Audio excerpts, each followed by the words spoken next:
উৎসবের শেষ, কিন্তু রাস্তায় মরণ ফাঁদ। শিলচর কি বড় বিপদের অপেক্ষায়? শিলচরের রাস্তায় ঝুলছে বিপদ। কাট আউটের আড়ালে কি চাপা পড়ছে নিরাপত্তা? সংবর্ধনার তোরণ এখন গলার কাটা, দ্রুত সরানোর দাবি শহরবাসীর। নিরাপদ যাতায়াত কি উৎসবের চেয়েও ছোট? শিলচরের রাস্তায় বাড়ছে ঝুঁকি। নমস্কার, আপনারা দেখছেন ঈশান বাংলা পয়েন্ট ব্ল্যাঙ্ক। আপনাদের সঙ্গে রয়েছে আমি সিদ্ধার্থ। শিলচরের রাজপথে আজ বেরিয়ে একটা অদ্ভুত অস্বস্তি হচ্ছে। কদিন আগেই যে শহরটা নতুন দুই মন্ত্রীকে স্বাগত জানানোর খুশিতে সেজে উঠেছিল, আজ সেই শহরই যেন এক রাশ ঝুঁকির মুখোমুখি। উৎসবের সেই জাঁকজমক শেষ, মন্ত্রীরা নিজেদের দাপ্তরিক কাজে ব্যস্ত হয়ে পড়েছেন, কিন্তু থেকে গেছে সেই বিশাল সব বাঁশের তোরণ আর গেট। শহরের বেহাল রাস্তার উপর দাঁড়িয়ে থাকা এই তোরণগুলো এখন আর সংবর্ধনার প্রতীক নয়, বরং তা হয়ে দাঁড়িয়েছে বড় কোনো বিপদের কারণ। সবচেয়ে বিপজ্জনক পরিস্থিতি তৈরি হয়েছে ডিভাইডারের মুখে। রাস্তার ঠিক যেখানে ডিভাইডার শুরু হচ্ছে বা রাস্তাটি দুভাগে ভাগ হয়েছে, ঠিক সেই পয়েন্টের সামনেই বসিয়ে রাখা হয়েছে বিশাল সব কাট আউট।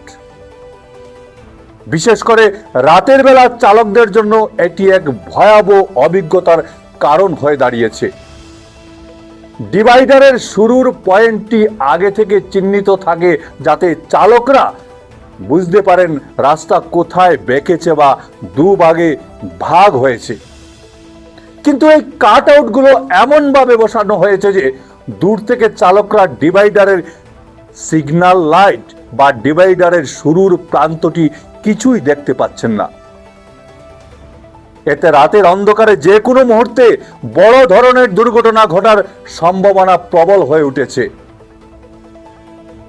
বিষয়টি শুধু সৌন্দর্যহানি নয়, বিষয়টি সরাসরি আমাদের জীবন ও নিরাপত্তার।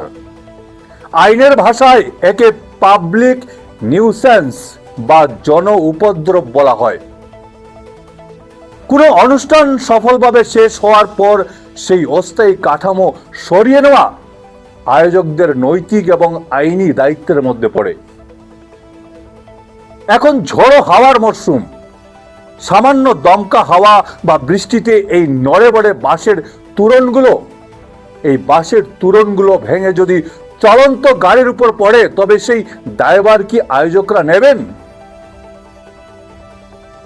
আমরা উৎসবের আনন্দ ভাগ করে নিতে চাই, মন্ত্রীকে স্বাগত জানাতে চাই, কিন্তু সেই উৎসবের রেশ কি এখন মানুষের প্রাণের ঝুঁকির কারণ হয়ে দাঁড়াবে? প্রশ্ন তো এখানেই যে উৎসবের আমেজ যখন ফুরিয়ে গেছে, তখন এই ঝুলে থাকা বিপদগুলো কেন সরানো হচ্ছে না?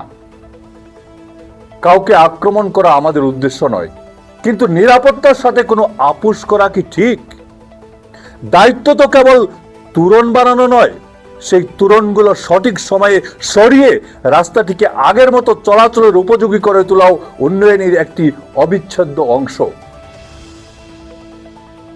আমরা চাই না কোনো অপ্রীতিকর ঘটনা ঘটার পর শোক প্রকাশ করতে। তার চেয়ে বরং আজই এই মুহূর্তে সংশ্লিষ্ট মহলের উচিত এই ঝুঁকির জায়গাগুলো থেকে কাট আউট সরিয়ে ফেলা। বড় কোনো অঘটন ঘটার আগেই যেন এই মরণ ফাঁদগুলো দূর হয়, এটাই আজকের শিলচর শহরের প্রতিটি সচেতন নাগরিকের দাবি। উন্নয়ন তো তখনই সার্থক যখন তা মানুষের জীবনকে সহজ করে, বিপদের মুখে ঠেলে দেয় না। আশা করি প্রশাসন ও দায়িত্বশীলরা নাগরিক নিরাপত্তার এই যৌক্তিক দিকটি গুরুত্বের সাথে দেখবেন। ভালো থাকুন, সুস্থ থাকুন। ভিডিও সম্পাদনায় আমার সঙ্গে ছিলেন বঙ্কিম সোনার। নমস্কার।